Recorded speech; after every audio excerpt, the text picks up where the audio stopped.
Spectrum is here, do we know?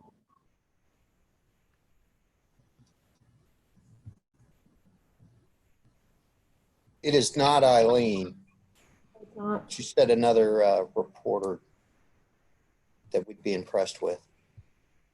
I was talking to Leanne Yost, who's hopefully going to be joining us, and we could also ask them to be part of, not just report on this, but actually, like, what are you going to do to help us get internet? And like she was mentioning, churches need stronger internet. So, but Okay, so I seen some kind of document that you shared. Was that supposed to be like the agenda or something? What was you sharing in that messenger? I took a stab at an agenda. That's all that was. Okay, but can you send it to me? Yeah, sorry. A question about the churches and their internet.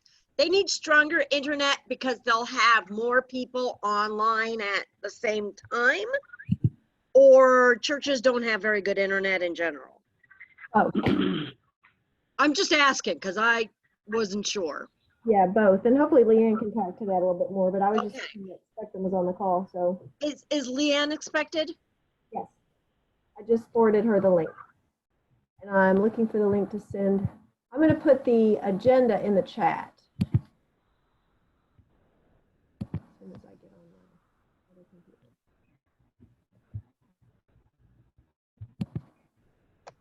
I also made some slides to talk about this, like kind of where we are so far based on the last set of slides, if you want me to give a brief update.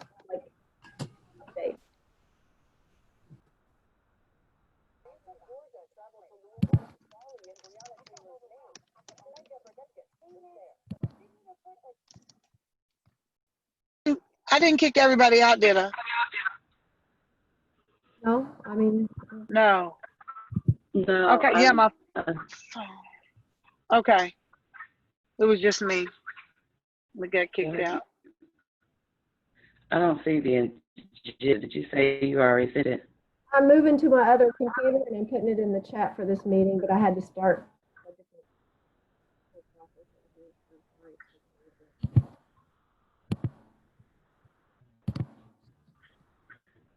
Okay, it should be in the chat now.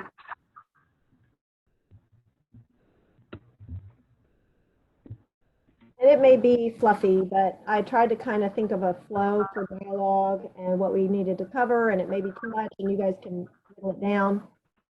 Greg was the only one that asked me to specifically put some stuff on there, and I put stuff pertaining to what I hope we can accomplish today. So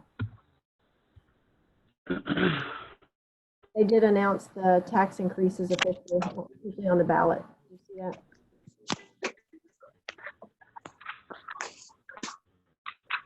I don't think this is it. Well, that could be really embarrassing. Yeah. That's not it. Nope, that is not it. If you guys would do me a favor and not open that, I would appreciate it.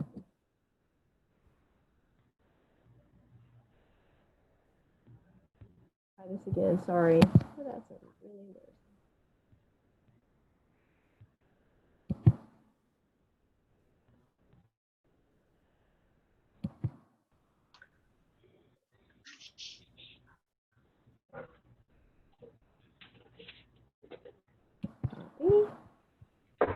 So while we're waiting, how has everybody's getting ready for school PDs been? Oh my God. Okay, let's just narrow it down to like 1 second, and everybody can share. So go ahead. I'm not gonna start. I'll start. Does anybody else feel like they're drinking from a fire hose? Because I know I do. All of these we did what we did in the spring. So it was Google Classroom and whatever. And now they got Mastery Connect and deconstructed, standards, and it was like, now I know what the kids must feel like. Holy moly. Okay. Greg, how about you? Yeah, drinking from the fire hose is a pretty good descriptive. I thought I was done, cooked with Zoom meetings before today, but it was brutal. It was brutal. Lots of slideshows, and here we got to hand you all this information, and be sure to check out all these 80-page links we're dropping on you. And, so it's going to be a process. How about you, Ryan? Who's that? Is that Tyra? I think Where? it's Leanne.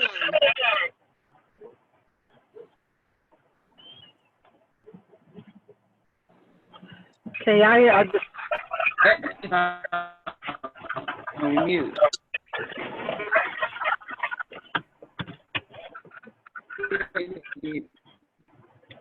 is it breaking up for you all too, or is it just me? I hate to say for us to turn off our cameras. Can you?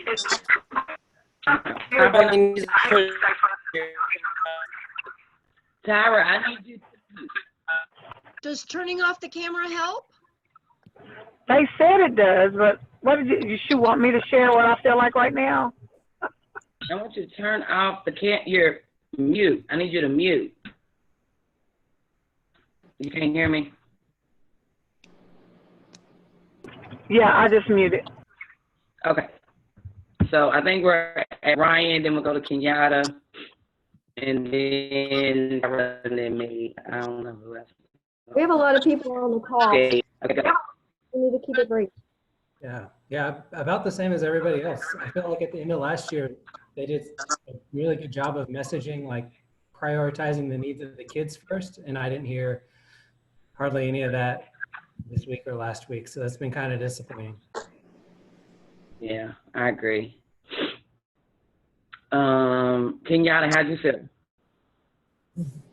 I thought ours went well. It wasn't a whole ton. It was well organized for us today, but I am kind of concerned with the expectation of the schedule, how many hours we're expected to be sitting at the computer, and what their expectations are going to be of us. And then the fact that there's still really no direction for ECE.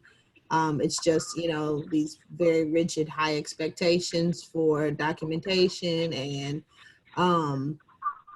really and truly, I just don't see if they see what we see, for lack of a better word. But I mean, our PDs today were great. They were not overly sit and get. It was interactive, and we had some time to do breakouts, and that was good, but I'm a little overwhelmed with what it's going to look like, but I'm optimistic. Yeah. How about you, Pam? I think you're muted. You're muted. Yeah, basically, today we just kind of looked at a lot of what the trainings are going to be. And, I'm going back into the classroom. And as ECE haven't been out for a while, just kind of hoping for a little more guidance from the district as far as what expectations are going to be, what that's going to look like, and, how things are going to move forward. Anybody else want to chime in real quick?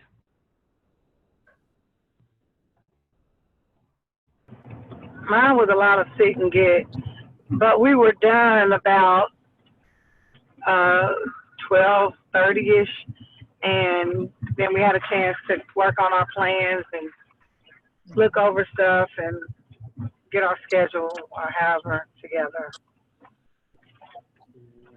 Still trying to figure out what it's going to look like. Okay, so I am trying to open up this link now. I guess I can't. All right, so the main topic is student assignment. Gay, you want to share what all you have done so far?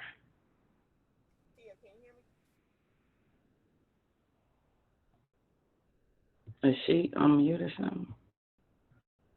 You mind if I share my screen? I don't know if I can. I I need permission or not. Let me try.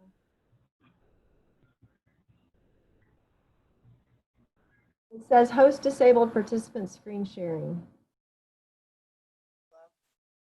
Is that something you can do? I know you're driving. Watch Tyra put all these parameters on stuff. It should be notepads. Where you gotta disable it so she can share her screen. It shouldn't be who I do. Or add her as a co-host, I think would allow. Hello? Yeah. Oh, hello. Hello? Hey, I'm sorry, it's me. I'm trying to pull over to see if I can make somebody else a host. If not, I'm gonna Can have to anybody hear get me? one. Now we can't hear Danita. Yeah, I hear you, Danita. yeah. Hold on. Before y'all start something, I just want you to know that I'm here for the Coalition of West Louisville Neighborhood Associations. We'll be meeting with Diane Porter and somebody from academia, something about academics on Wednesday. So I'm here to get some feedback from you teachers about what to ask them or suggest to them on Wednesday in our meeting. what were some of y'all's concerns? What were some of y'all's issues that you wanted to talk to Diane about? We were having issues with parents calling and crying and pulling their hair out last time about one Chromebook per household, and they had parents with multiple kids, Yeah. and how they couldn't get in touch with the teachers. One parent found out that if she got in touch with a teacher that had a smartwatch, and that's how they kept in touch with, because the teacher had a smartwatch, and she would directly, link to her. She was linked to her smartwatch, and that's how they kept in touch. Hey, I need Dallas. Tell him to call me on this phone. No, Good. I wanna get out of here. No, you're not muted. I can tell. Okay, I'm trying to get one of the kids, and now I can't get back to the meeting. Another thing Hold was, on, I'm sorry. Oh, there we are. another thing was, we had made some suggestions that when kids can't learn a certain way, like let's take a social studies lesson, for instance, and the social studies lessons online were not, this particular young boy wasn't connecting, but when the teacher switched it over to an economics program and substituted that economics program as a life learning sessions as a social studies lesson, he picked up on it, and she went on from there. And we were asking her, could teachers substitute certain programs that will fit into a certain curriculum guideline, like a social studies or a math or something like that. And she said she'd need this person from academics to come on and have us ask them that question. So we also wanted to know about encouraging the students to even log on. We said that as a West Louisville Coalition of Neighborhood Associations, we could get the associations to form shout out sessions, either on social media pages, tell the kids that, when they do great, their names get put out on pages. They get these little vouchers that are good for something, around in the neighborhood associations. That's our input as far as encouragement.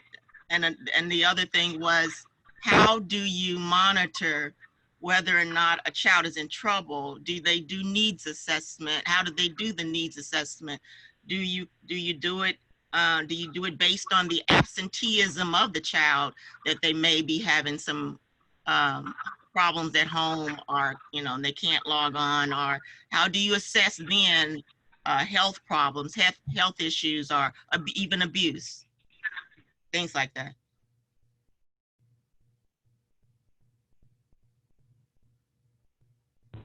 Okay, good. I like all. I wrote all that down. And Tia, you are now the host. I got questions about that monitoring too. But as me as host, I don't think we can still share. Or wait, I don't think. Hold on, let me see. Where's she? Right here. It shows you the host.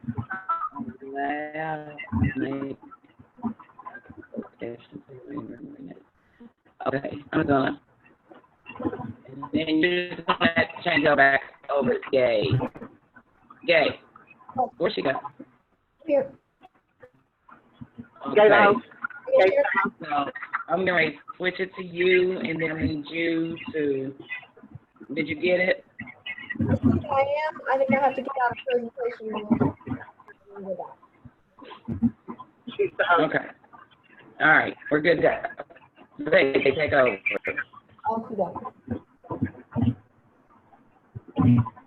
Bigger screen. Oh, it still says post. Okay, hold on. No, it still says post to save. Oh, Shows you the host. make my other computer. This is the Dear Face logo. Can you do that one? That's where I have my slideshow pulled up. Sorry. Hey, Tia, Yeah.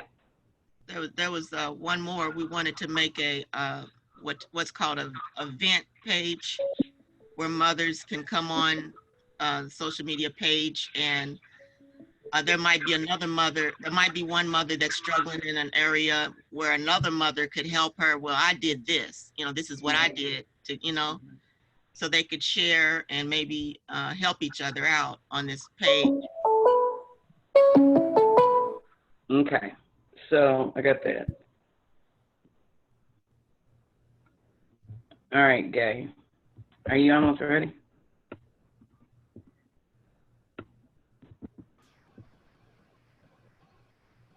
I think you're on mute. I have it muted because somehow my phone is ringing into my computer right now and it's making really annoying noise. It'll stop in a second. But I need the other version of me to be made host. It's not letting me share. But since I made that person the host, I'm not the host no more. I can't change it. Oh, so maybe I'm the host over here and I need to make it. Okay, hold on. Yeah, you got to go on there and change yourself to the other host.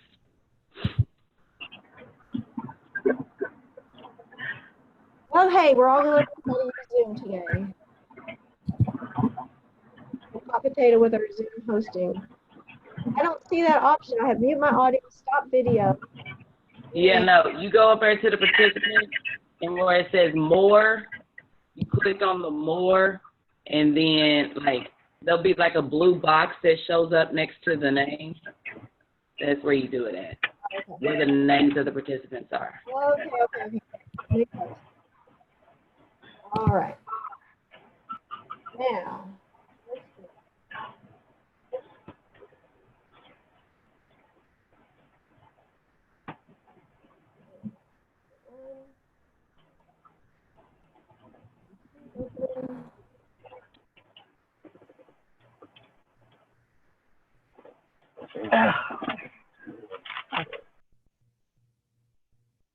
Okay. I just put the agenda on the first one. Just a screenshot of the people's agenda from the last time it was printed, just to kind of set the stage a little bit for something I want to talk about. I don't know if you saw the news today. It is official. It will be on the ballot, the tax increase. So there are things we need to consider, and that are the detractors that are out there. I want to make sure you're aware of organizations that have been trying to be part of the solutions that have been pushed out, including Louisville PTO and the National Association for Mental Illness, as well as Dear JCPS and other grassroots groups. The district has plans. They've hired their own consulting firm. They are working with the mayor through an organization called Compassionate Schools Project. where the district is giving them $1.2 million. So I'm not really exactly sure why groups like the PTO and others can't be part of this process, but the PTA always has a seat at the table. Then we also have the AstroTurf groups like the Tea Party that sponsored the petition, and our efforts to work with AROS have not been as fruitful as we would have liked. And they have taken a stance that they support the tax increase unconditionally. So that is a different messaging and language than what we're hearing from the community, where we stand as a community. And then just open it up. I'm going to try to, what I'm going to do is just go through the slides and try to be quick. And then if you guys see something on here you want to say, oh wait, we need to also talk about this set of detractors, then we'll open it back up for that, because I don't want to take up a whole lot of your time. So next, I just made an overall slide, like why are we here? We're here to build consensus around a list of racially just demands for JCPS, starting with the student assignment plan, but evolving to include a broader list and to form a coalition and strategy to communicate these demands to JCPS and obtain immediate results, along with a gesture of good faith commitment from the district in order to support the tax increase that will be on the November ballot. That's a lot of words, and we can work on making that shorter, but I didn't want to leave any of those thoughts out at this time.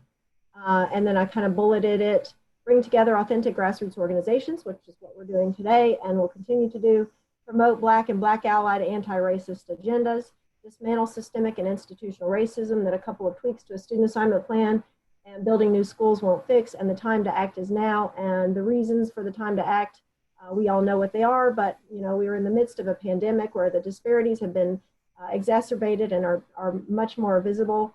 We have virtual learning gaps. We've got a movement for Black lives. All these budgets and plans that have been on the table for 2.5 years, like the student assignment plan, if this is all they can do after 2.5 years, that's disappointing. But more importantly, everything's back on the table. And also, with the November election, we've got the tax increase on the ballot, plus the U.S. Senate race and presidential race. Kentucky is going to be front and center. We've got Justice for Breonna, Ditch Mitch, and All Eyes on Kentucky. Next up, we've had several coalition meetings so far with different calls to invite different voices and opinions. I couldn't tell you how many of these have taken place because it's been going on for over a year. We started back in December. Latasha and I met with Dr. Polio about some of these ideas. In April and May, we started bringing these ideas to the Alliance to Reclaim Our Schools. So the 7 organizations that are in that coalition have been party to these conversations. And that's kind of where this division has come about, is the unconditional support for the tax increase versus, no, we support the tax increase as long as. We need to find the right language, but it's something more along the lines of not conditional, not unconditional. And so the last meeting we held just a few days ago, there's a video of that. We can't touch Ditch Mitch. Well, I'm just saying, as far as timing, why all eyes are on Kentucky is because we have a Senate race going on. So it won't be political as far as supporting one candidate or the other. It's just observing the timing. But I just want not animates and stuff. Like, we're not associated with it. We're not put it on the slide with, just later on, you can take it out. Just go ahead. no problem. And so we did have a coalition, another community type forum call a few days ago. There is a recording of it out there. It's a 2-hour and 20-minute call, I believe.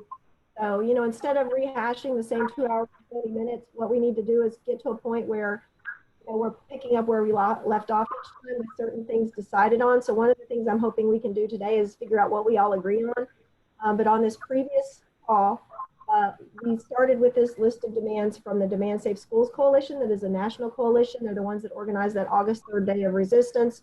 Many groups participated in. And this is their list of demands. And so far, the organizations that have been on the call have said, yes, we've agreed to these demands. And as far as I know, these organizations have also responded to this coalition and said, add our name to your page, to your website, to show that we support. And that includes the Kentucky Alliance, it includes Kentucky Educators United. I believe Greg's on the call. He can answer that. Save Our Schools Kentucky, Dear JCPS, and there's probably others. So this is just, I threw together what I know and I'm trying to build on that. document additional concerns that are not part of these lists of demands that we're going to make an effort to either include in our own demands or go back to this national coalition and say, when you continue to fine tune your language, can you make sure that these are included? And I wrote anti-racist agenda because I was just looking at this and I don't know if I saw anything that is specific to the safety concerns that we have for our students when racism is in play. And I think it needs to be, I mean, we have things like police in schools, but I think we still need to see that word in there. Yeah. Go ahead. There's one thing that I think we need to add to our list of additional concerns is fully funded early childhood education. Yes, it is on one of those other slides, but you mean like Okay. actually in here? Because is it not, do you not think it's covered in this list, early childhood? I'll write it down. We can go back and cover that. Okay. Also, healthcare for all, not necessarily a JCPS concern, but we see that they're talking about canceling rents and mortgages and things like that. So, you know, I'd like to see healthcare not be a barrier for our students, and if it could be included in a national global demand, I thought I'd go ahead and add that. We've been batting that around a little bit. I didn't see anything specific in this list of demands for LGBTQIA community. I don't see, again, racist. You know, we have racist practices and racist educators. And so back to school when it's safe to me means not just safe from COVID, but safe from anything and everything that puts our students at risk, including racist educators and racist curriculum and racist and abusive testing practices, for example.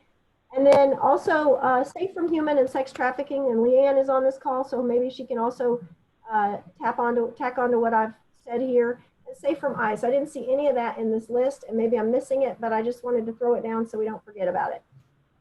Yeah, I just wanted to throw in the safety also includes safety of the students online. And if you've heard of Zoom bombers, you know, in other in other meetings, like different one.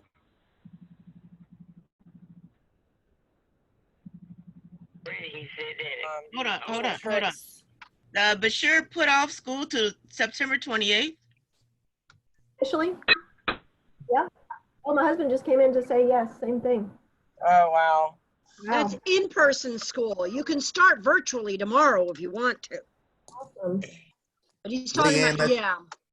That's a good point. That came up in our equitable distance learning meeting with the nationals today. But well, another thing is cyber safety is critical. Right, huge, and particularly with younger kids who, you know, we've spent all this time talking about screen time in our kids, and now we're sticking them in front of a screen for however long. So they need to know when they get icky feelings or all that other stuff, which is some of the things that that I work on and have helped with some of these coalitions as well.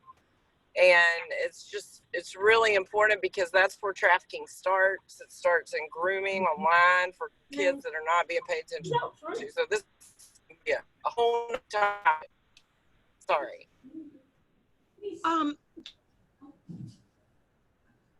I cannot unmute myself. Something on the previous slide. I think the safe from racist educators kind of falls under the anti-racism agenda. And so it keeps it from being quite so wordy.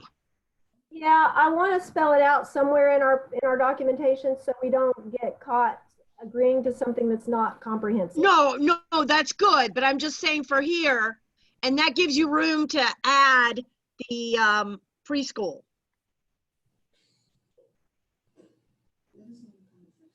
You want me to call it preschool or early childhood, or what's the right word? Let's just call it early childhood education. So it includes both regular preschool and Head Start that way. And so you're saying take that out from here. Like that. I'm gonna put safe.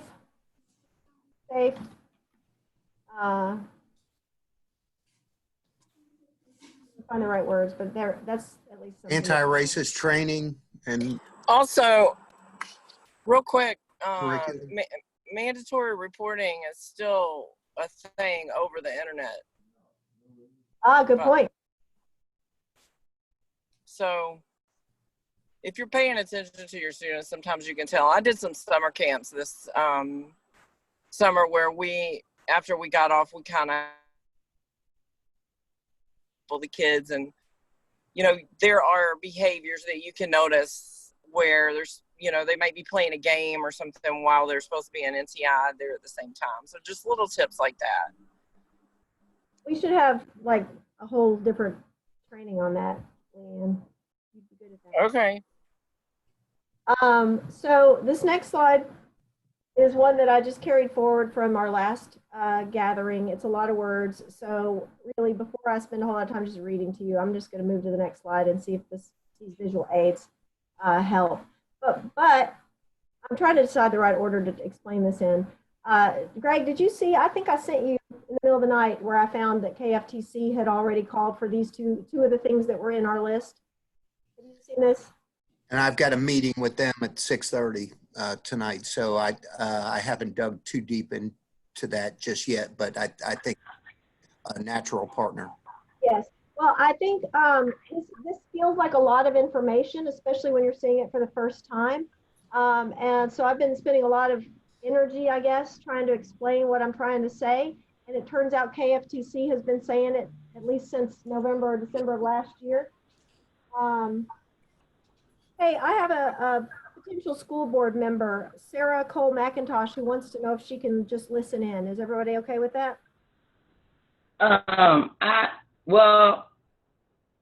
gonna say they can listen in for a little bit, and then we gotta go to close because there's some people that don't feel comfortable talking, and this is where we have to have those conversations, those uncomfortable conversations. So I would say they can be on here for a little bit, but then we're gonna have to let people go so that we can get the true, authentic conversation. I agree with you.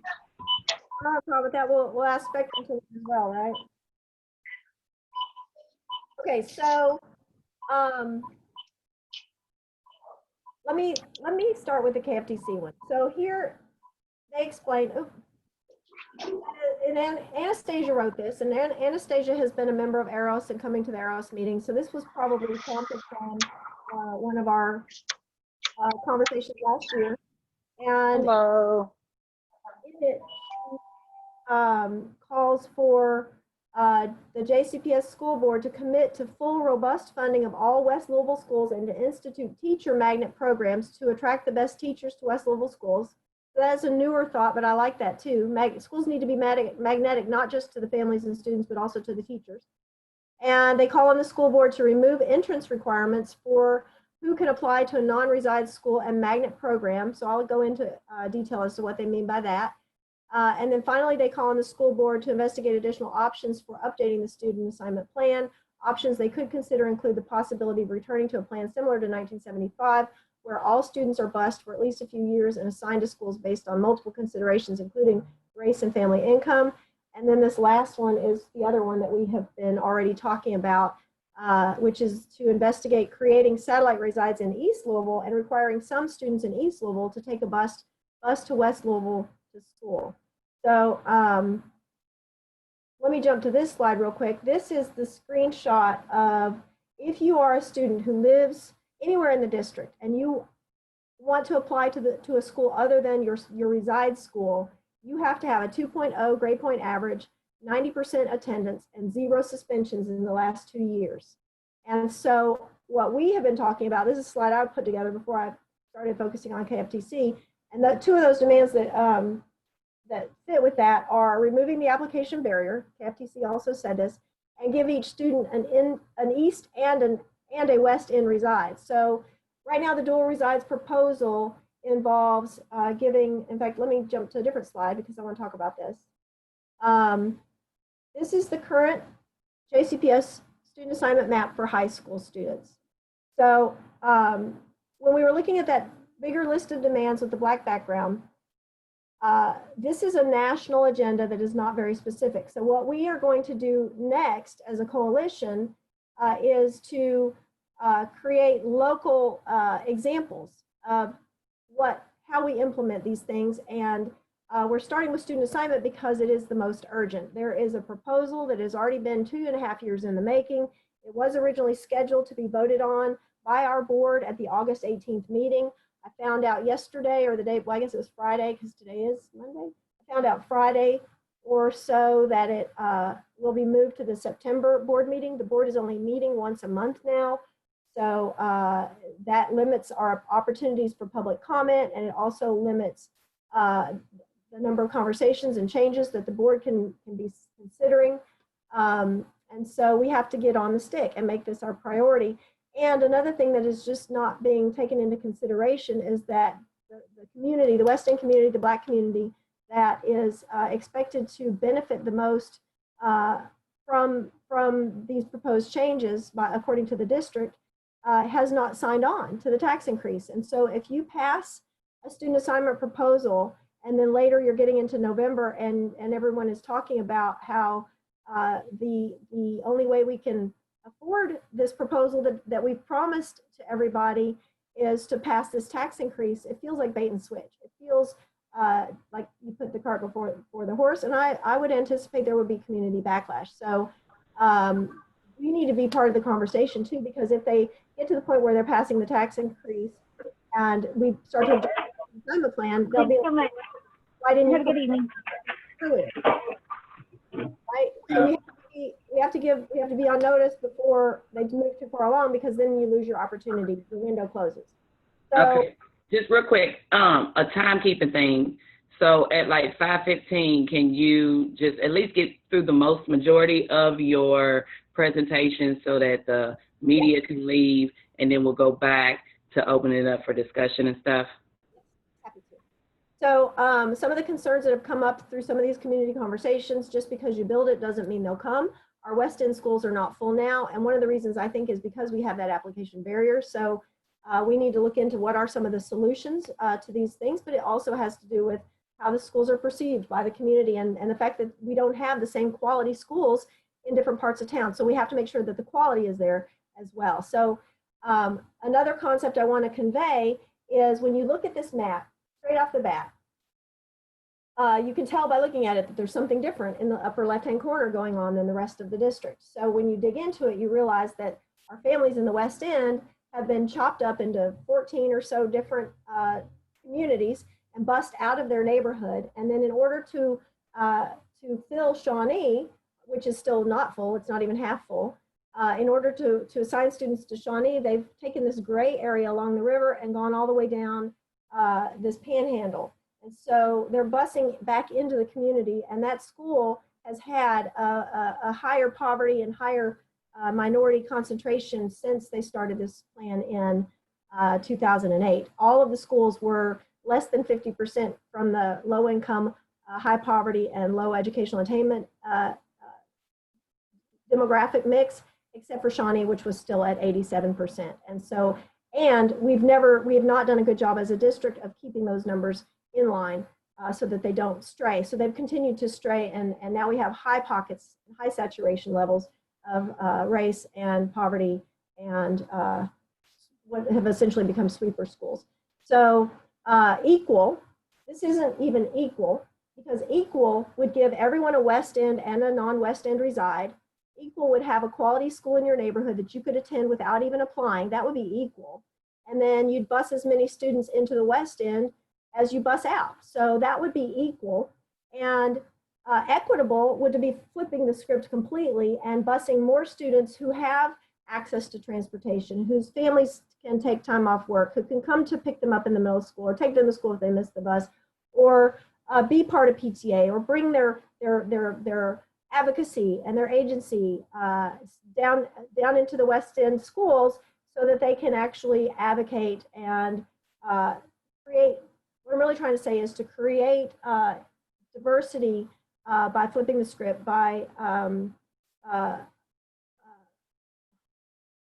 you know what I'm trying to say. I'm trying to say basically flipping the script, making the schools as magnetic as possible, investing in those schools so that we achieve a more diverse demographic that looks more like our district overall, authentically.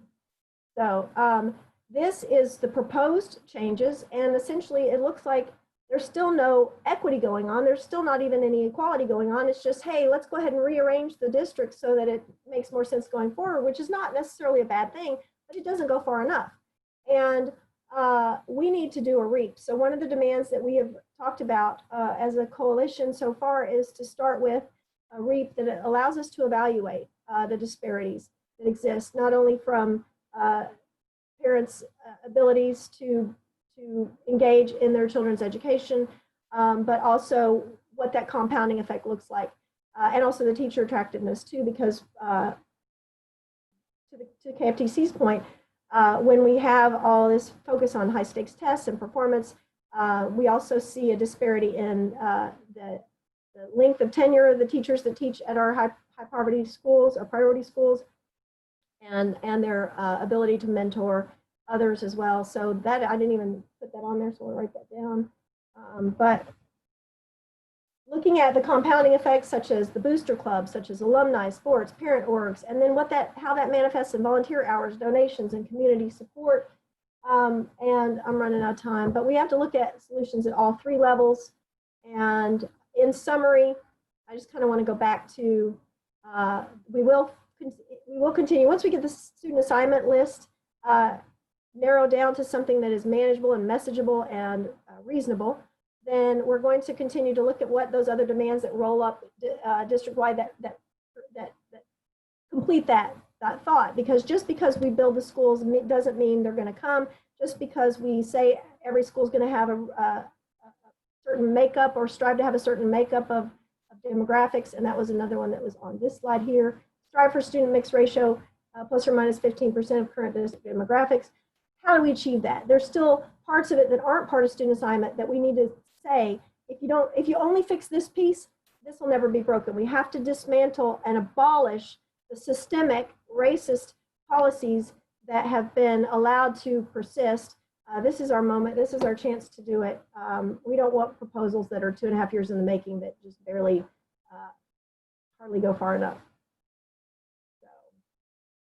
Greg wanted me to add this to the agenda, so we can add that after, we can go back to that, I guess, after we open it up for conversation, or do you want me to just touch on that, or Greg can talk on that? I think Governor Beshear might have answered. I feel like we needed to be pushing for other districts that were getting bullied on the teacher end of things to go back to school in person. I thought that needed to be part of our discussion this evening. But it sounds like if he's declared September 28th in Kentucky for a start date for in-person learning, we've got some time to talk about that. Was it September or August? September is what I heard. Okay.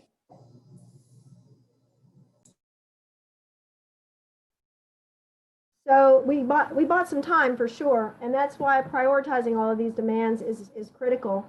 And we talked about being an ally, not only to, since JCPS is kind of in the clear for now, being an ally to the rural and non-urban suburban schools, but also private schools. We've got private schools in our own community that are opening sooner. So that may not be on the clear. I don't know. I don't know if private schools have to abide by what the governor is saying.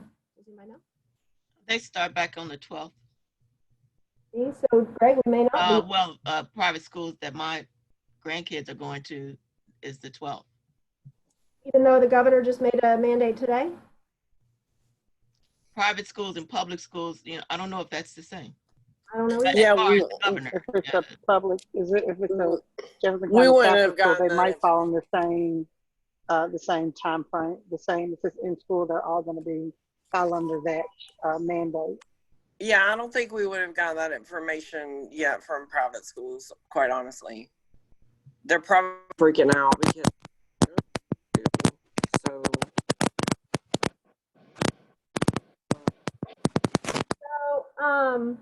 I think I'm through with my slides. I just want to go back to one more that I have. Some things that I've done in Dear JCPS.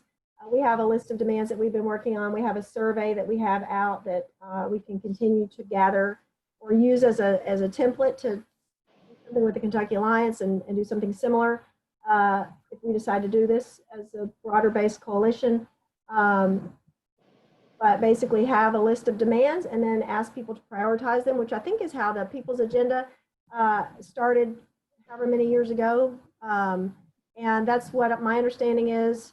So let me wrap it up by explaining how I would like to propose that we move forward. And that is, this People's Agenda is a document that has been around for a number of years, a couple of decades.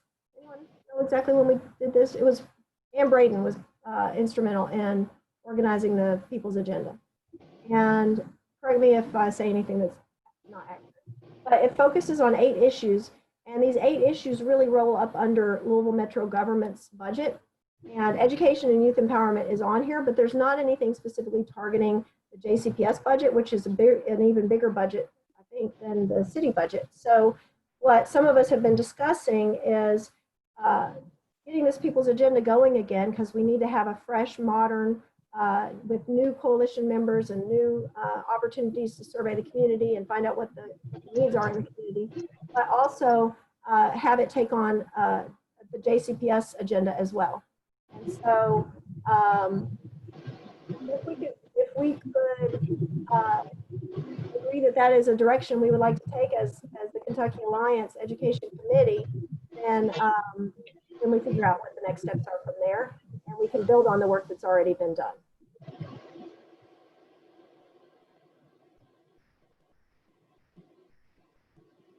And so I also created for Eros, when we were part of Eros, I created a website.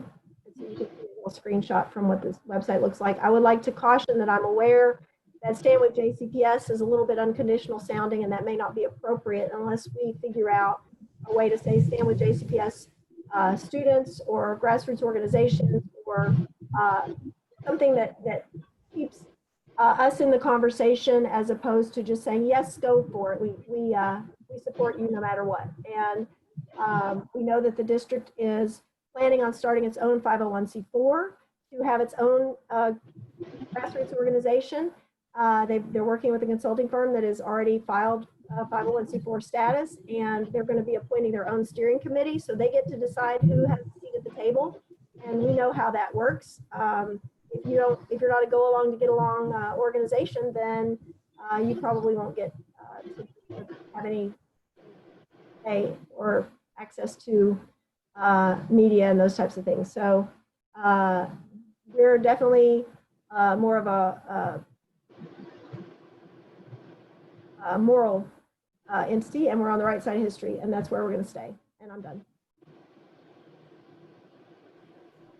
I just got off the phone with my daughter, and she says it's still August 12th for their private school. Well, then maybe we need those car marches sooner rather than later, Greg. And yeah, we need to find that out. If the governor just made the announcement this evening, they probably haven't. I'll reach out and see what I can find out from the private schools too. Okay. And one of the things I added after talking to Leanne and a couple others is being an ally for the other schools and districts could also include internet access. I thought I had that on one of my slides. Sorry.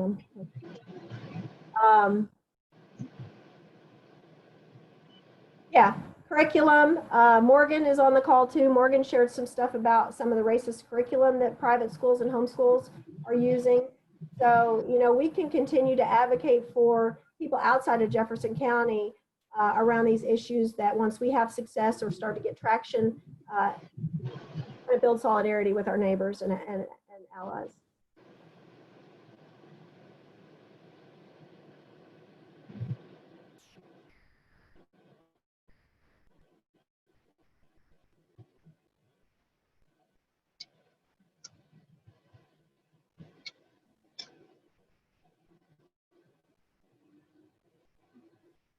So what's after that? I put on here for people to share some things about student assignment plan that you think no one else has taken into consideration. So based on what was in those slides, which I know is a lot, if anyone sees something that was missing that you want to make sure doesn't get lost as we continue to move forward, please mention it.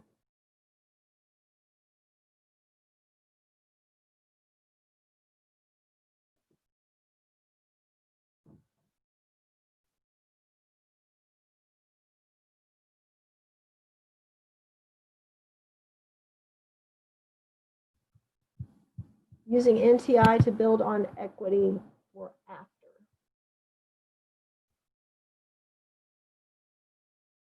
Yvonne, you had stack in here earlier too. Nothing? I said what I needed to say. Okay. You want to explain what you mean by using NTI to build on equity for after? Okay, again, I won't bore you with it, but the best way to get a good idea is to steal one, and I stole this one from Kenyatta. So shout out to her.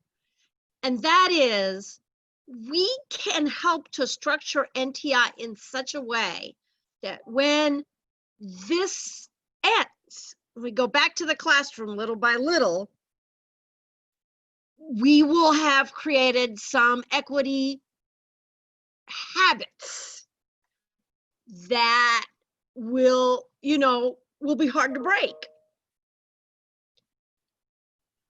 What do you mean? So part of it is if you can zoom in with your class and you're in a school that doesn't really offer AP Human Geography, why can't you zoom in to Eastern, even though you go to Shawnee or you go to Doss or you go to Western? And then when they send you back, it's going to be hard to say, oh, Morgan, I wish you could finish AP Human Geography, but you got to go back to Shawnee. And here you have a third of a credit. Now we naturally start to assimilate and realize it wasn't as scary as we thought it was going to be. So that's one of the things I thought. And again, shout out to Kenyatta because I totally stole it from her. Well, and I think we talked a little bit about that along the lines of pods and stuff too. Like if pods are created virtually as well as in person, and your virtual pods are interest-based or like some kind of cohort, then those may want to stay together, find a way to stay together when all this is over too. And what I really like about our number one demand for student assignment is ask the district to do a REAP, is because it really leaves it wide open for us to say, okay, now that we know what we know, these are our demands. Like we still have an opportunity to come back as a community and demand. I mean, the community will be angry when they see the results of a REAP on the entire school assignment plan. It is incredibly long overdue. And I know that they've talked about it, and so the fact that they haven't done it is because they know they're not going to like what it shows, and they're going to have to do something about it, right? So let's push on that. Let's poke on that bear. Okay, I have some text messages coming through. I was talking to my principal, that's why I had to step away for a second. But can we ask the Spectrum News to leave now, because I have a couple people in there that want to have an open dialogue, but they just don't want to have that conversation right now. Is Spectrum actually listening, or are they just? Yeah, they're listening. It's Ashley on board with us. Thanks for being here, Ashley. And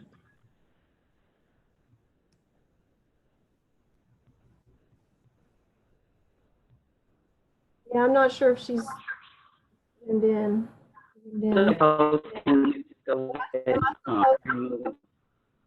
Okay. I think so now I'm up for discussion. The Spectrum person is gone. So Kenyatta, you want to share? Because I haven't been able to look at my text message for real.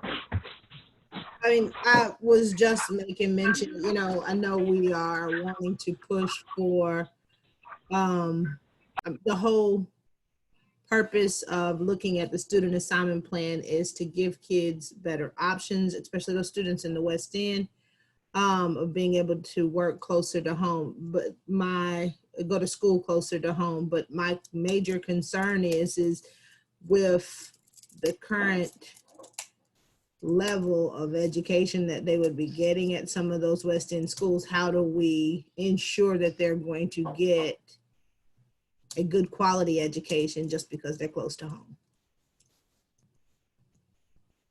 That's definitely on our list of demands.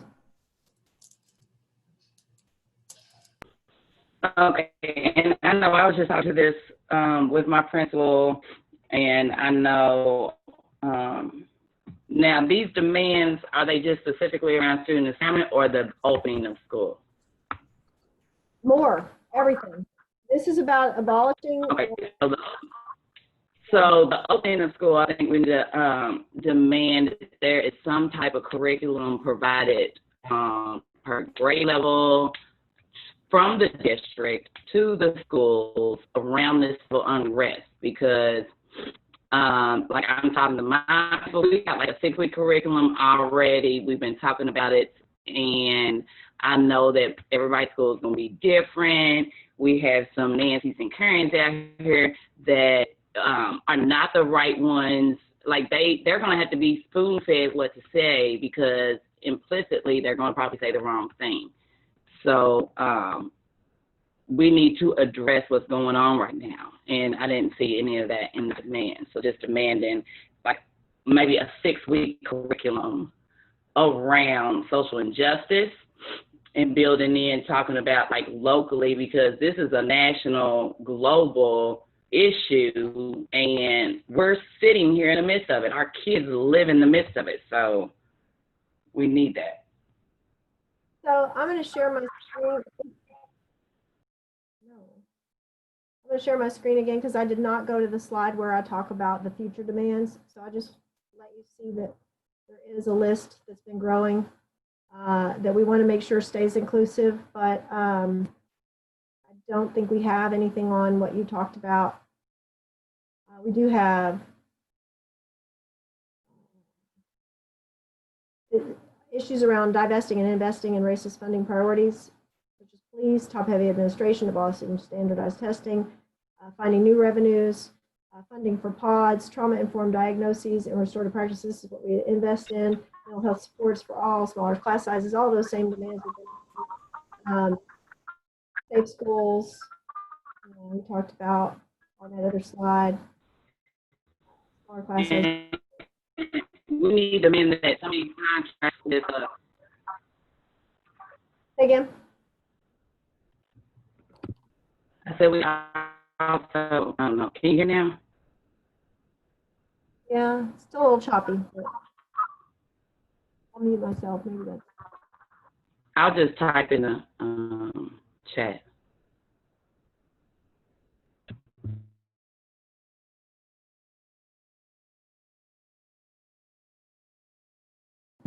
So in addition to curriculum around the unrest, also the trauma counseling and specific to the trauma that's been experienced over the summer and the pandemic and et cetera. And that's starting NTI even, like you're talking about for NTI?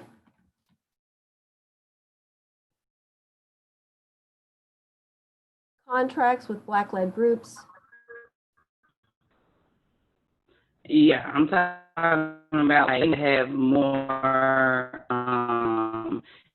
especially with wraparound services, supplementary education classes. It needs to be contracted with groups that are in the areas that we're talking about, the West End, so that these folks can easily get access to it. So I've got 4 on here already that we're already working with. Do we want to name who those others are? No, I'm saying that CPS needs to start have contracts with not these big wig, powerhouse white groups they call in. I'm talking about like grassroots Black organizations, Black-led organizations in the community that can provide either wraparound services or extra supplementary educational services. Right. I did touch on that earlier a little bit. Okay, I didn't see it up here. Oh, well, I mentioned. Like we demand them to have contracts with them. Yeah, I mentioned They give out left and right. Like, you just gave it $500,000 in 2 weeks to our staff alone. Now, just imagine how much like we could invest with all this week training that we're doing. We could invest it $500,000, $500,000 into the West End, into grassroots organizations. But instead, we don't, and we have contracts with people out of town that have best friends with mayors and superintendents. Right, I did touch on that on this slide. Were you on when I was covering that?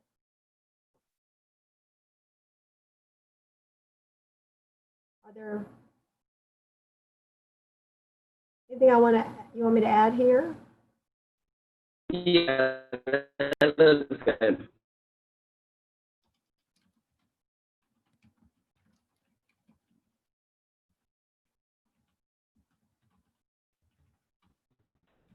Does anybody else have any burning questions? Have another Zoom. Most of us have to get on to in like 25 minutes. So I don't want to like rush and not give anybody opportunity to think about something they really want to talk about. So if you have any other purpose issues, if Can not, I bring we can something? still kind of talk about whatever. Yeah. Part of what keeps Title I schools in the west end of Louisville not as good as other schools throughout the county is the new teacher, the overload of new teachers. So I wonder if we couldn't look at having a certain percentage in every building of teachers in the first 5 years of teaching, a certain percent of teachers that are 5 to 15 or 5 to 20 years experienced, and a certain percentage of teachers with 20 or whatever, and use that as a tool to correct that inequality that exists. I like that. We talked about setting Yeah, so it looks like we have Ryan Davis. We have Ryan on here. He's on the board. I just wanted to ask him what the union has talked about, like solution-wise, when it comes to that issue. Can you repeat that? Like I heard only part of your question and then it kind of cut out. Okay. Greg said something about the reason the Title I schools don't have as much quality is because they have, it's stacked with a whole bunch of brand new teachers. And so is there any kind of conversation going on around the union when it comes to West schools that are being saturated by first-year teachers, not having a lot of success academically for the students, and very possible solutions? Okay. I'm Yeah. not sure I My understand. internet is pretty bad. I think I'm hearing you say like what the union is doing around the problem of like a lot of West End schools that end up with a bunch of inexperienced teachers. Okay, cool. I honestly don't know. I will definitely look into that and ask and see, but I don't know. Yeah, I just don't know of anything.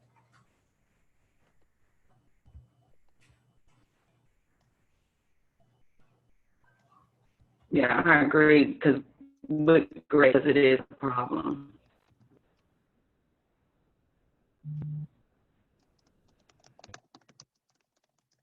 I'd like to hear from Latasha about involvement with other organizations and maybe have her share a little bit about some of her experiences and what she would like to see.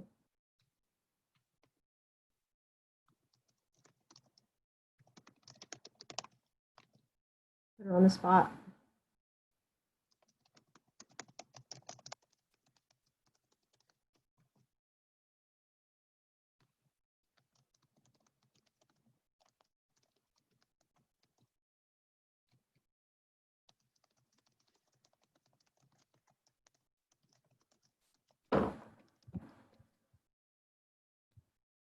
Leanne had to bounce.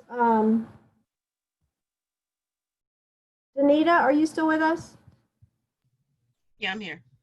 Will you share a little bit about what you were telling me about the internet access and getting up to speed, the inequities that you see in the community just with Zooming and all of that?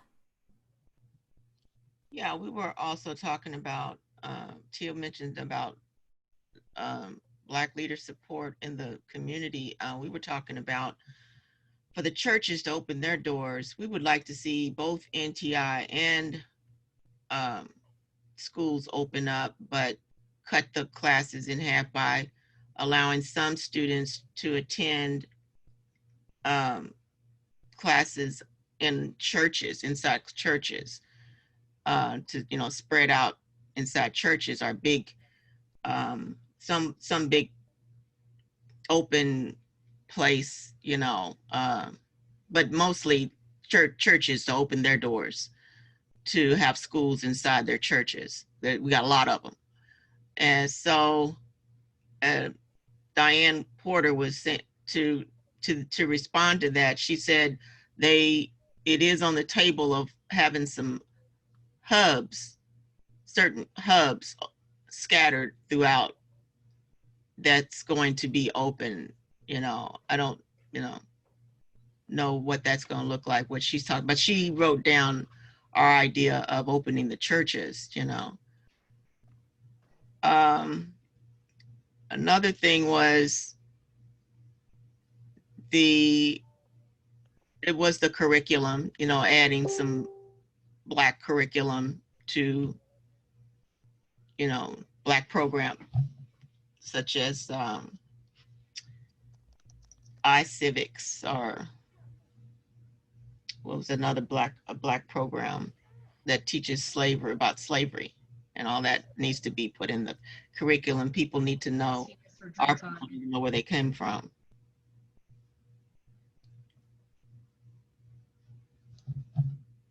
Just issues such as that.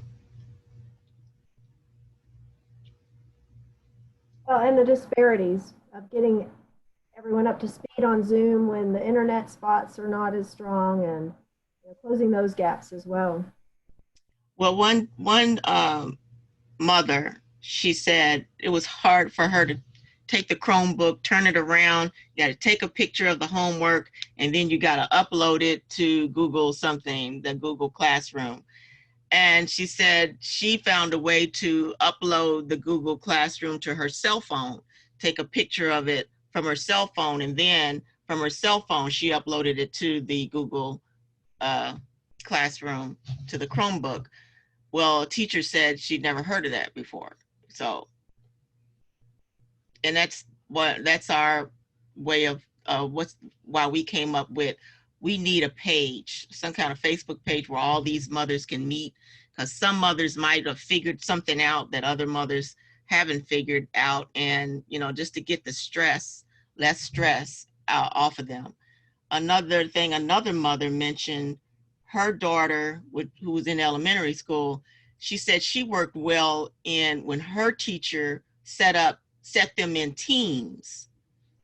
They had these teams, and I remember from my online college classes, we were put in teams, these teams, where we had to, you know, work together in order to get a grade together. So that was interesting. She said, and her daughter worked well in them. She said, and another teacher allowed certain amount of minutes to where the kids could actually talk with each other and communicate with each other. I mean, playfully for a few minutes. You know, they had a few minutes of playtime to, hey, what you been doing? What's been going on at your house? And, you know, just talk with each other. And that was interesting too, you know.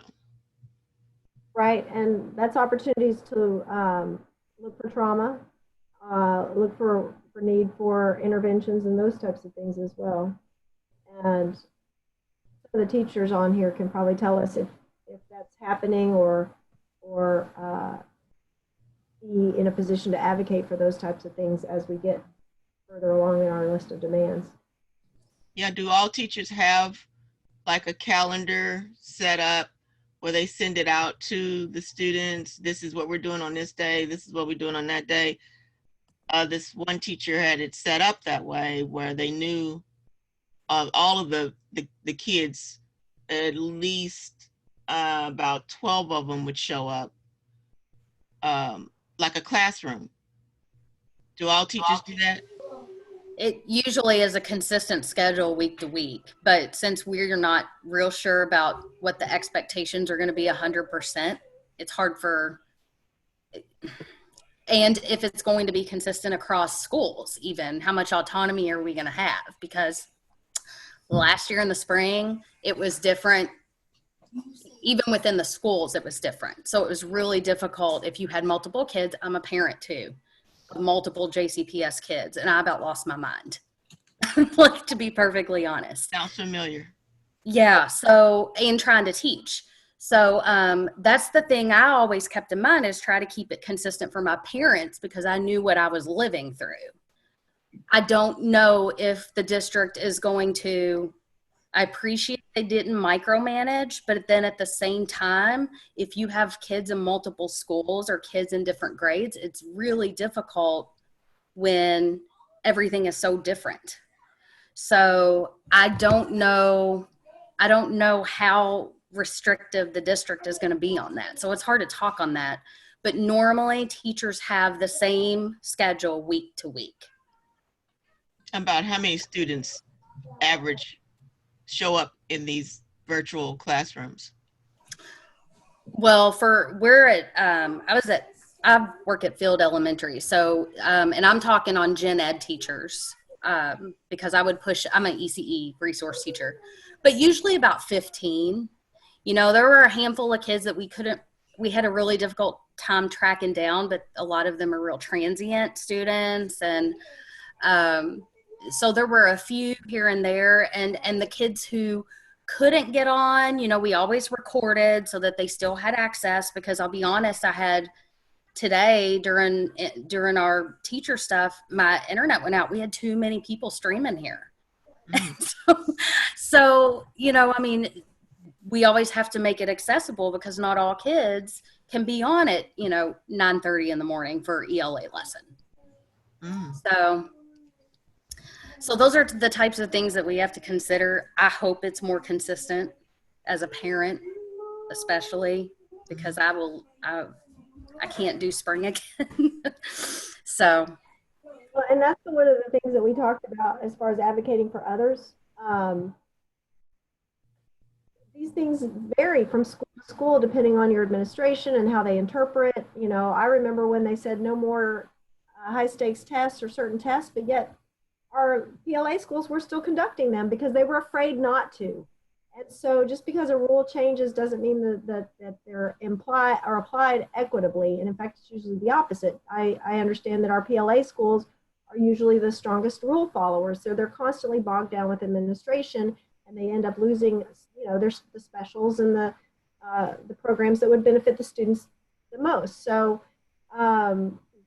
we need to keep an eye on that and make sure that it's applied equitably, and advocate for our teachers, because some of them are going to be glued to a computer 8 to 4, where others, but they may have kids at home they need to be making sure are getting their lessons in, and then they're still working nights and evenings and weekends, but they're paranoid not to also be glued to their computer, because somebody might notice that they're not there, and they might get in trouble because there's all these adult-centered gaming of the systems going on, and cover your butt and stuff like that, instead of truly looking out for what's best for kids. And so we need to add that to our list of things, of groups to keep in mind to advocate for as the teachers, as inequities. What is the time period for NTI students? Is it 8 to 5, or it's 8 to 5? So not 8 to 5. What I saw today, somebody said Ballard sent theirs out, and Ballard is going to be, now this is high school, so it's going to look different depending on the age level. But high school, it's going to be, they're going to have first period, then they're going to have a break, then they're going to have second period, then they're going to have a break. It's going to be just like it would be if they were at school. but it's going to be every day. online. Yeah. That Yeah, much and computer. elementary is going to be 9 to 4, just like it's always been. Yeah, I mean, we will have to be available now, but like I said, we haven't gotten all our administration hasn't released everything to us yet. So And I'm middle school, and we are looking at a 9 to 4 schedule.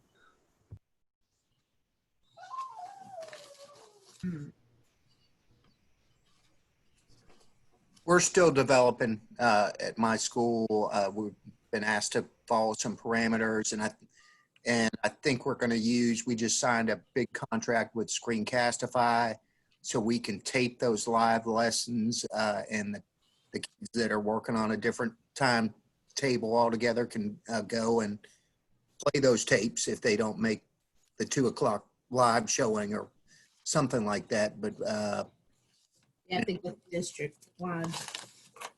yeah, that's district wide. So every school should have that capability, which is I think will be a big plus. But it just depends on where my parents are. I've got to reach out. It turned into a little bit of a 24/7 on-call position in the spring. So that's part of the conversation we're having around our within building right now. How can we, reasonably accommodate kids that are,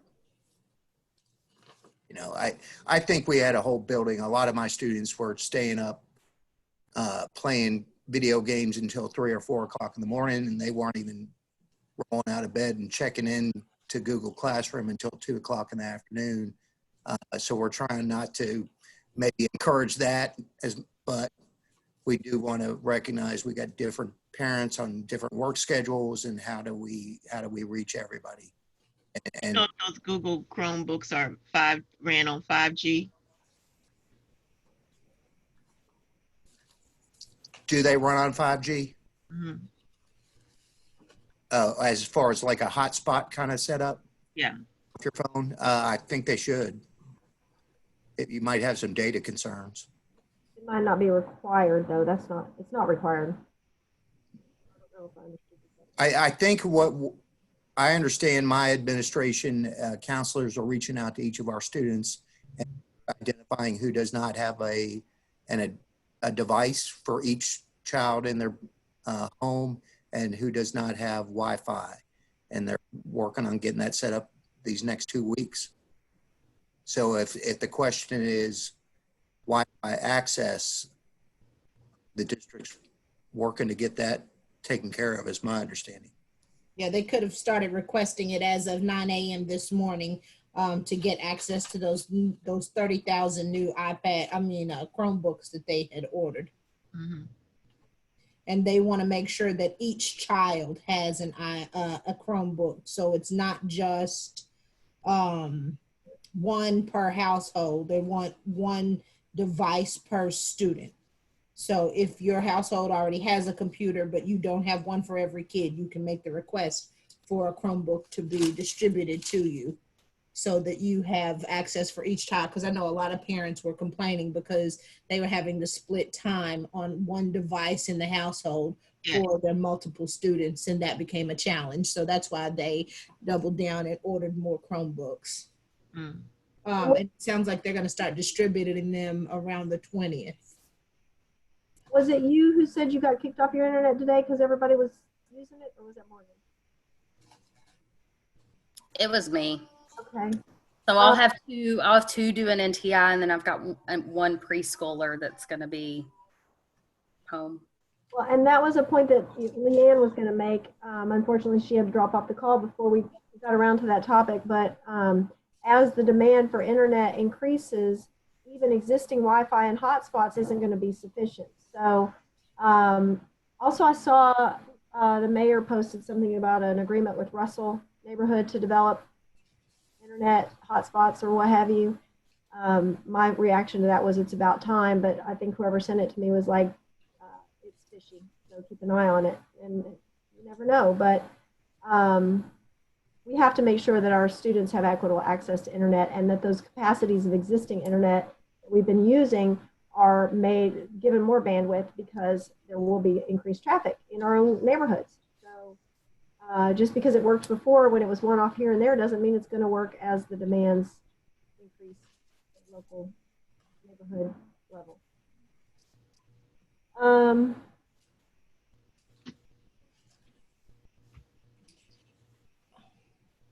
I want to be reasonably optimistic that, because our hands are tied and we have to try to deliver an education to our students in light of the current pandemic. I do hope that most educators, administration, and teachers alike are all in the same mind frame as to, we know what didn't go well during the spring. And so we've been partially reflecting on how we could improve that. But then again, we were waiting for directives from the district so that we don't plan one direction and they send us in another when it comes time for us to actually hit the ground running. So as they start to roll out those expectations, we're able to align our ideas and use that teacher agency to make plans for our classrooms that will benefit our students. Absolutely, and it's an ever evolving process for sure, and we're not going to get all of our demands met by November, but what we need to do is keep focusing on our list of demands and fine tune them so that we can determine what are the most impactful and urgent in order to get behind whether or not we're going to support a tax increase.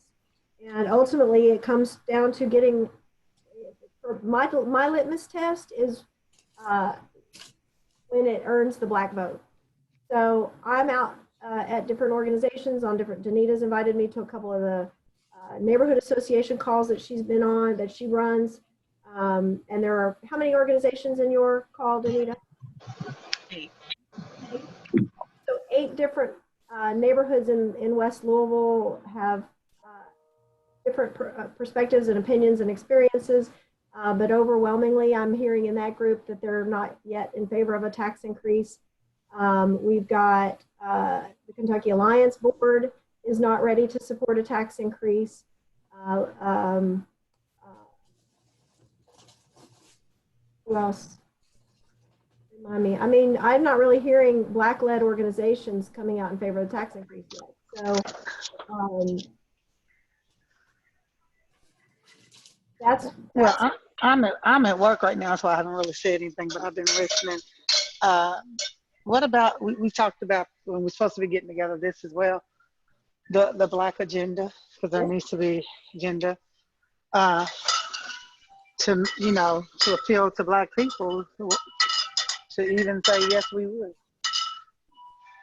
So someone sent me a message. I don't know if she wants to be identified or not, so I'm going to keep it anonymous. But she says, don't forget about kids who don't have internet because they live in a rural area. Mostly this is Far Valley Station and some other areas outside the Snyder, but that's an issue to think about. It absolutely is. And, again, not just Jefferson County, but all over the state, that needs to be our concern. This is a huge gap widener when it comes to access to information, especially as we make the shift to more online learning. So more and more kids are going to be further and further left behind. So it absolutely is an issue that I was a little bit off put by district leadership's response on the last work session, where someone actually asked them, how are you going to reach the kids in the West End? Or I don't even know if they said West End in particular. I think they said, how are you going to reach the kids that have not been participating in NTI at all, the ones that have completely dropped off when we go virtual? And the answer was, we're going to do everything we can, or something just really not an answer. And to me, that's another example of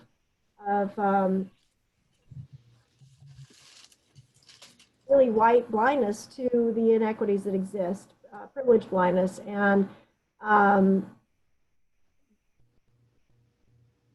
people who don't have firsthand experience in these issues have to find a way to get in the community and hear from community members. And so That's why it's been really frustrating to not see not see board members and superintendent at any of the Alliance meetings, to not have them working with the PTO who, Latasha started the PTO because Black parents in particular were being pushed out of their PTAs. And, you know, if he knows that he's got a PTA that speaks mostly for certain perspectives, then the superintendent should be intentional in reaching out to the organizations that bring in Black and Black allied perspectives. And so we're going to have to make our own way because we're not being invited to the table. And, you know, so that's really what, to me, that's really what this coalition is about. And being strategic and being organized and making decisions and being quick to get in front of the next thing so that as these deadlines pass, thank you, Danita, as these deadlines pass, that we didn't miss the boat. So I'm going to jump down because I know people have to leave. I'm going to jump down to this last item, the next meeting dates. So the Kentucky Alliance is going to be meeting Mondays at 4:30 indefinitely. That's our new Kentucky Alliance Education Committee meeting time. And I think there's another meeting that the Alliance has at 6. So that's why we chose this time, was just to get it on the calendar when people were available. And we only have one more meeting before the board meets on August 18th. So it's next Monday, and then the board meets on next Tuesday. And we're still working on a way to submit our input. The Alliance is actually working on an email draft to send to the board to request. As of right now, if you want to quote unquote speak at the board meeting because it was virtual, it used to be you show up and you speak for 3 minutes, and now you have to submit your comments in writing and they're added to the minutes. They're not even read during the board meeting. So talk about losing our voice. The Alliance is going to be working on an email to the board and to the superintendent asking for them to allow us to join a Zoom meeting and speak for 3 minutes, like as if we were there, or to submit a pre-recorded 3-minute video, because we should not be creating more barriers for our most impacted and vulnerable voices from being heard. And then what we would really like to do is, as part of our coalition work, go out into our groups and our membership and our communities and start getting those videos, getting those speaker messages coordinated and organized so that the board can hear as many of them as possible. So that was one of the suggestions I had, is that we just do a campaign, you know, submit your video here and we have a link where they can upload them, and maybe we edit them into some kind of little viral that we share, you know, district-wide, that shares concerns hearing, you know, in a way that is easy for people to follow and understand. And then Dear JCPS would like to host a town hall before August 18th. And if anybody is interested in showing some of these slides that I showed you to the broader community to start getting that kind of feedback and make sure that our list of demands is thorough and robust and executable. And then to answer Tyra's question, to bring it all back, yes. All of this will be rolled up into some kind of demand document that we would ask the board to pass as a resolution prior to the tax vote. And really the September 29th meeting is the best time to do that, because ballots are starting to be mailed, absentee ballots are starting to be collected. The longer we wait for the district to earn the vote of the Black community, that I'm waiting to hear that the Black community now supports a tax increase. At this time, I'm going to be anti-tax increase because it's just not ready yet. And that's the point of this coalition, is we're going to align with our community members who are not there yet. And if we can't use this window of time to get a demands list that is the people's agenda, and the JCPS piece of the people's agenda is what they pass at their September 29th resolution. And they've done this before. They passed a resolution, Safe Haven resolution, a few years ago. So you may remember that it was a resolution to not collect personally identifiable information that would require information be turned over to ICE. You guys remember that, but it was kind of a big deal. So they can do it again. Okay, sorry. Go ahead, Tia.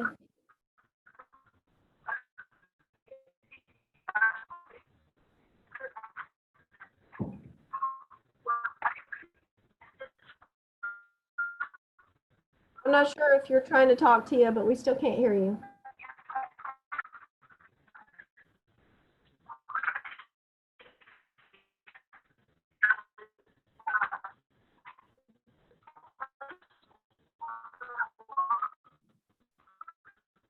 Is anyone here interested in co-sponsoring? She's saying she has to go.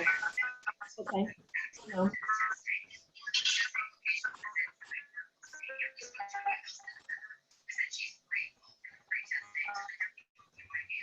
Okay, I'm trying to see. I need to check that.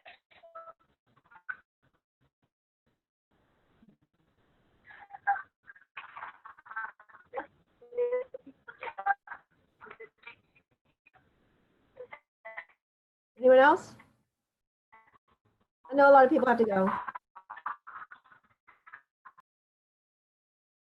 So if you could just touch base with us and let us know what piece of this you might be willing to carry between now and the next meeting. We're all in this together. Anyone else? Repeat that, guys. Yeah, I was just saying between now and the next meeting, if people want to take a piece of this work because we're running out of time and there's a lot to do, and we all can carry our own piece as it works, as it fits within our own organization, and then kind of bring it back. And I'd really like to have a town hall before the 18th if anyone is interested in co-sponsoring it with me. That's what I was gonna suggest. Do you think we should meet again like next Monday or I covered this that. Friday? You want to meet before Monday though? Yes. I'll do maybe. Does everybody else agree? Yeah. I have a commitment Friday. I think we could meet.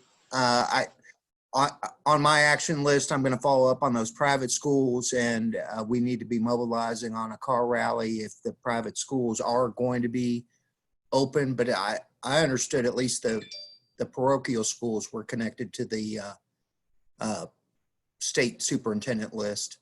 But I'm happy to check in between now and next Monday. I do think we ought to keep this 4:30 education meeting as a regular check-in, but I'm flexible. Let me know about a meeting between now and then. If we decide to do a town hall, then we would have regular meetings to get ready for the town hall. And that's where I think we can fine tune some of our messaging and demands further. Just because whenever you're preparing something to present to the public, it gets your attention. But I also want to propose that we consider, I don't know if we need a motion, if we take it back to the Kentucky Alliance Board or how that would work, but I would like to propose that we create a people's agenda that is specific to the JCPS budget and list of demands that we take to Dr. Polio and the board prior to the September 29th board meeting.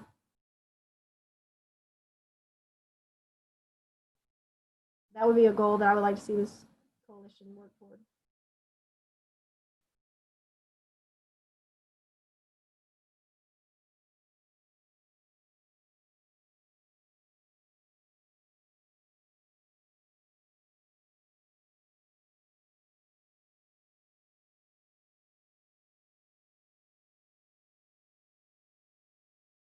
Anyone? Tyra, what do you think? You're a co-chair. Ask that question again. I'm sorry.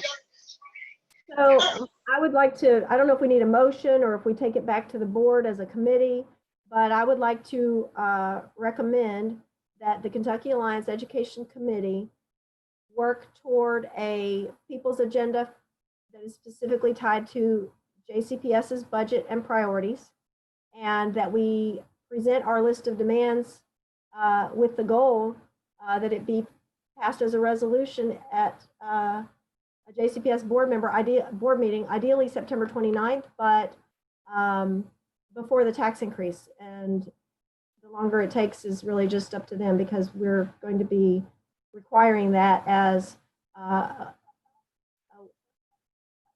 demand. I will go ahead and make a motion and then we can take it to the board. So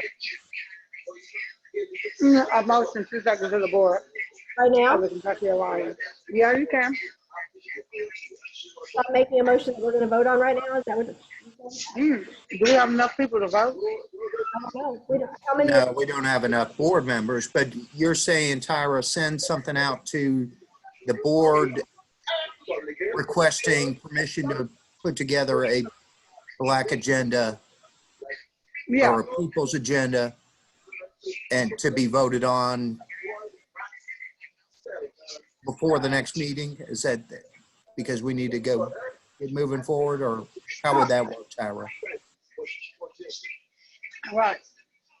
I mean, it's not gonna be a problem taking it to the board. You know what I'm saying? So when you don't have to do a motion, just, do we agree that we want to take this motion to the, take this to the board for a motion for them, for us to vote on? I'm sorry.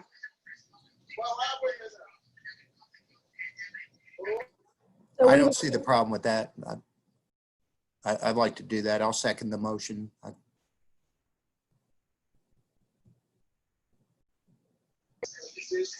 All in favor? Aye. Aye.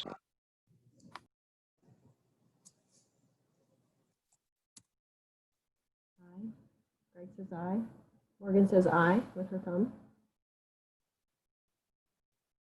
Any opposed? I guess would be an easier way to figure out if we got everybody.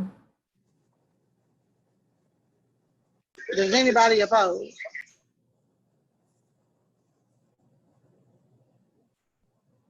Unmute if you oppose and let us know.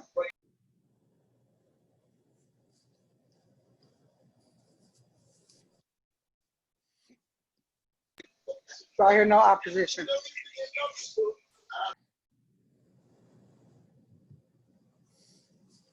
So basically, we're going back to the board and saying the education committee recommends blah. I guess what I just said, but not as rambly. Pretty much, if we just want to get a black agenda to be voted upon. And I think according to what Tia says in her message, she says the Black Caucus will, you'll get a black agenda at Black Caucus. And also some of the elders in Kentucky Alliance have indicated that they don't like calling it a black agenda. They wanted to call it, I think, a people's agenda. So I don't know if that, I don't have an opinion one way or the other. I want it to be successful.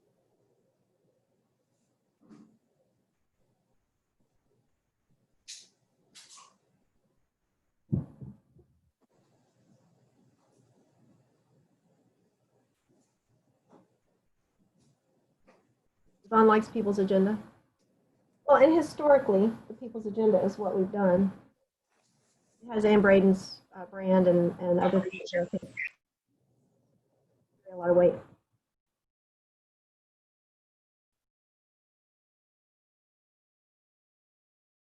Would you like me to write up a shorter version of the rambly thing I said? Yeah. I can do that. That was a yes. Yeah, okay, I can do that. It sounds like we're in agreement. We just need to fine tune the language and then we'll send it to the board for approval.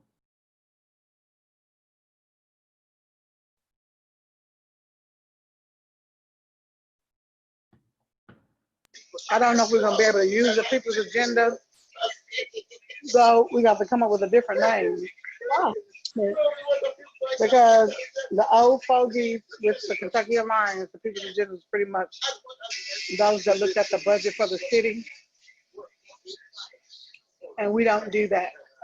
We don't do that. This is more of education. That's why Nancy and Gracie and them was upset, like, oh, you're talking about education, but you all are not talking about anything about the budget and other issues with the city. Well, so I don't know if maybe you were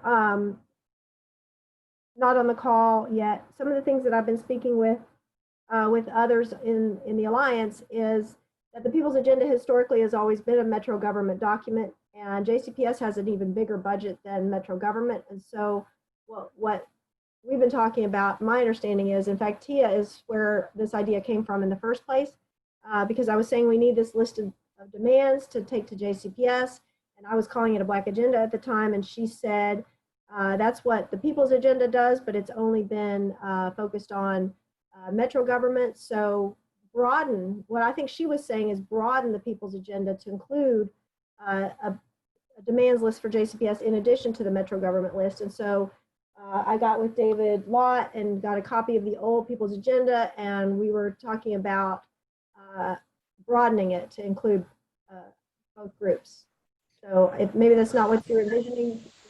Yeah, well, what I can do is I can just reach out to the board, or you can reach out to the board and send an email to say, is it okay if we expand the people's agenda to have Louisville Metro, the budget, and all that good stuff, and see what they say. Still going to include this, but now we're going to include education. Yes, exactly, exactly.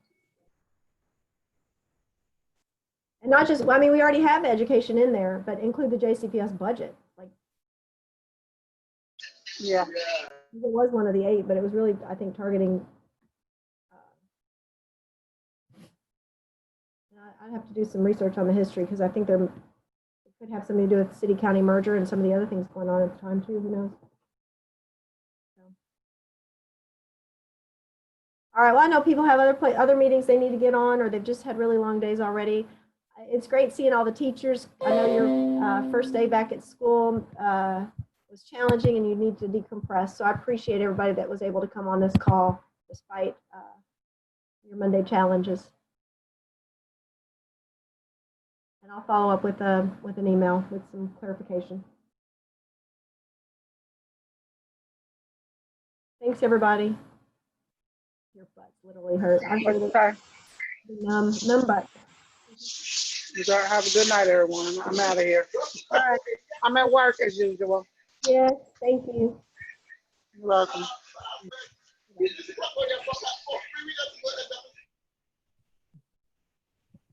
All right, thanks. Thank you. Thanks, Kenyatta. Mm-hmm.